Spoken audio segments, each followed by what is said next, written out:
पहला दिन। तो मार्गशीर्ष महीने में ऐसे बोलते हैं कि भगवान भगवान के भगवान के नज़दीक जा सकते हैं हम। जैसे कि मार्गशीर्ष में मतलब हमारे घर में पूजा होती है गुरुवार की। मतलब मैं शादी के पहले भी करती थी और शादी के बाद मैंने ही स्टार्ट किया इस घर में। बहुत अच्छा होता है लोगों को भगवान से जोड़ने के लिए। ये महीना होता है, इसमें हम लोगों को दान कर सकते हैं, पशु पक्षियों को दान कर सकते हैं, इसका फल हमें जरूरी मिलता है। तो बेसिकली आज वो भी होता है और मुझे 12 मंथ ही स्वामी समर्थ महाराज का उपवास होता है। तो आज हम मार्गशीर्ष महीने की भगवान देवी की पूजा कैसे मानते हैं वो मैं आपको इस वीडियो में बताऊंगी, और कैसे भगवान के और भी नज़दीक जा सकते हैं वो भी मैं आपको बताती हूँ।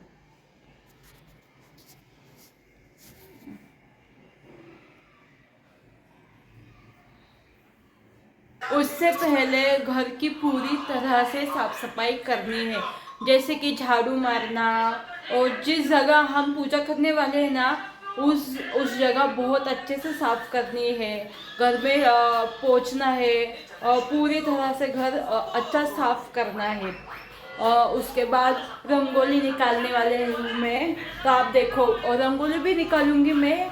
और मैं स्वामी समर्थ के लिए मैं जो पूजा करती हूँ, अर्चा करती हूँ, हमारा घर हमारा होता है, हमारे घर एक मंदिर होता है, तो उसमें मैं क्या क्या करती हूँ मैं आपको दिखाती हूँ। बेसिकली आप वो देखो।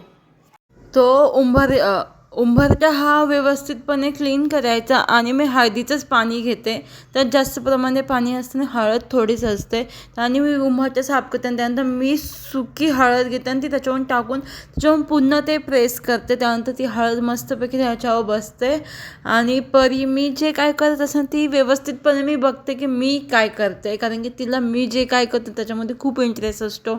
तिचं नेहमी माझ्याकडे वेगळं बघणं असतं, प्रेमाने बघणं असतं। मग त्याच्यावर मस्तपैकी रांगोळी वगैरे काढली।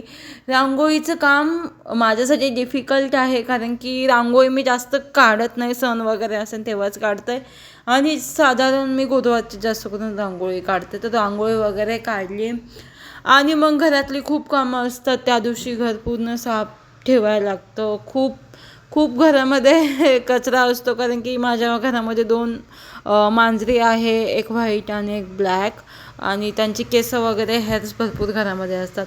मग मी छानपैकी रांगोळी वगैरे काढली, खूप छान रांगोळी काढली, आणि मग काय बाकीची काय कामं वगैरे राहिली होती ती बघितली।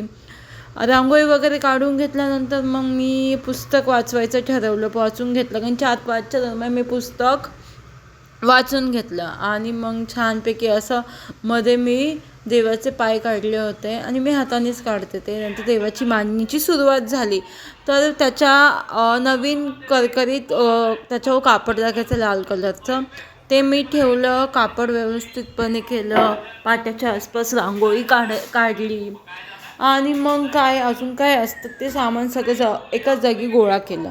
आणि मग मी ते करत असताना परी, तुम्हाला म्हणले ना, परीला खूप इन्स्पेक्शन करायची सवय आहे। पोरी जसं की ती मुलगी आहे, तिला पण सगळ्या गोष्टीमध्ये इंटरेस्ट आहे, पण तिने काही इन्स्पेक्शन केलं ना ती डायरेक्टली येऊन झोपली, कारण तिला असं वाटलं हे मी तिच्यासाठी हाताळलं आहे। पण मी तिच्या देखो, तो ऐसा होता है परी और मेरे ट्यूनिंग सामान मैंने सब लेके आई हूँ बाहर।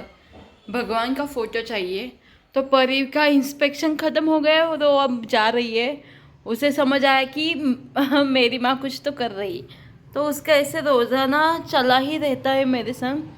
तो बेसिकली अब मैं भगवान की पूजा करने के लिए स्टार्ट करती हूँ। सगळ्यात पहिलं कलश घ्यायचा, कलशमध्ये फ्रेश पाणी टाकायचं, त्याच्यामध्ये कॉईन टाकायची, सुपारी टाकायची, आणि नारळ म्हणजे जे असतं ते घ्यायचं, त्याला कुंकू हळद लावायची, त्याला मंगळसूत्र, तुमच्याकडे वेगळं काही गळ्यातलं असेल तर ते घाला, कापड असेल तर घाला, नंतर नॉर्मली सगळेजण साधंच घालतात, वेणी पण लावतात, पण मला वेणी नव्हती लावायची तर मी गजरा लावला।